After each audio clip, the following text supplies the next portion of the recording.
नमस्कार। आमा खण्ड काव्यको पाँचौं अध्याय पाँचौं खण्डको दोस्रो पद्यांश म लिएर आइरहेकी छु र सुन्नुहोला अनि सुनेर हजुरहरूले कमेन्ट्स पनि गरिदिनु होला है त।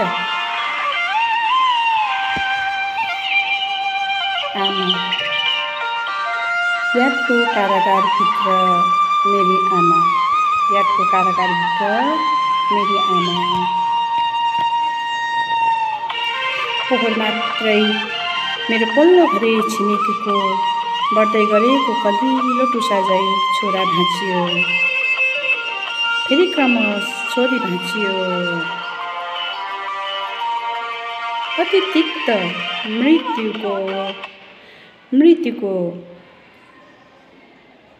त्यो अन्ध्यारो हुन्डरी, मृत्युको त्यो अन्ध्यारो हुन्डरीले कुन मुटु र धड्कनले सहे होलान् उनीहरूले।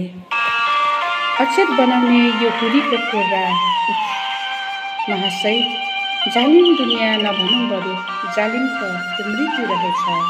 यहाँ कुनै आभासै बिना आउँछ सुटुक्क अनि टिपेर अचेत मान्छेलाई निल्छ शून्यतामा फुटुक्क। त्यो हुरी मसम्म आएर भाँचेर गयो एउटा वृत्त रूप, त्यो तिमीसम्म पनि आउँदैन भन्न सकिन्न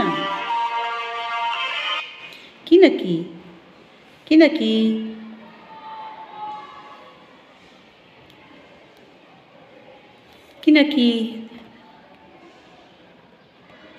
अति बलवान विद्युतीय चुम्बक हो त्यो, किनकि अति विद्युतीय चुम्बक हो त्यो, अति बलवान। धातुका टुक्रा हामी कहिले तानिन्छौँ त्यससँग टाँसिन थाहा छैन कसैलाई। भोलिको सूर्य देख्न नपाई अनि हामी अन्धा हुन्छौँ थाहै नपाई। बिहान भालेको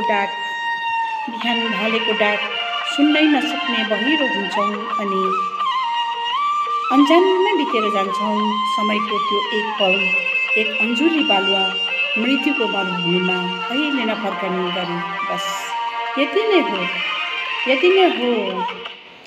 नै हो त्यो हुरीको लक्ष्य, यति नै हो त्यो हुरीको लक्ष्य। कहिले मसम्म, कहिले तिमीसम्म हुन्डरी मचाइरहने शमशानको एक मुट्ठी खरानी छर्दै हो। थाहै छ सबैलाई को छ र यहाँ अजम्बरी, न त कुनै झार जङ्गल, न त पशु पक्षी, न त प्राणी। जन्मेर एकपल्ट आएपछि यो बाटो फर्केर जानु नै त सत्य हो। फेरि त्यही बाटो भएर यद्यपि अचेतन जड पदार्थ पनि त हेरी ल्याउँदा अवस्था र स्थितिहरू, अप्ठ्यारो परिधिका आकृतिहरू अन्त्य त निश्चित नै छ। त्यसको हिउँ बिलेर पानी बन्छ उडेर बाफ, फेरि बाफ उडेर पानी बन्दै फेरि जमेर बरफ। यस्तै परिस्थितिका कमारो अदृश्य रूप लिएर बदलिँदै जान्छ।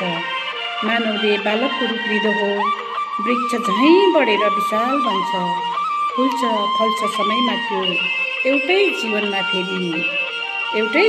फेरि। हिउँद बर्खा शिशिर वसन्त, कति पतझड बन्छ त्यो, कति पतझड बन्छ त्यो। वसन्तमा झपक्क फुलेर हेमन्तमा